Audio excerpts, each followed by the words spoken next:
تبوک پہنچ چکے ہیں، تبوک میں پانی کا ایک چشمہ ہے، پانی نہیں پینا وہاں سے.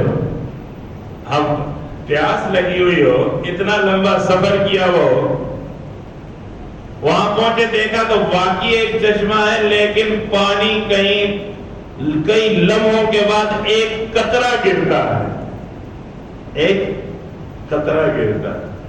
حضور نے کہا ان قطروں کو جمع کرو.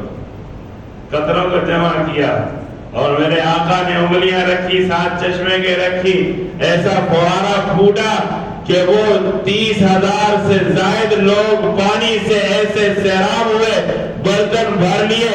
صرف پیاس ہی نہیں بجھی بلکہ ان کی بھوک کو بھی اللہ نے اور تھکاوٹ کو بھی ختم کر دیا.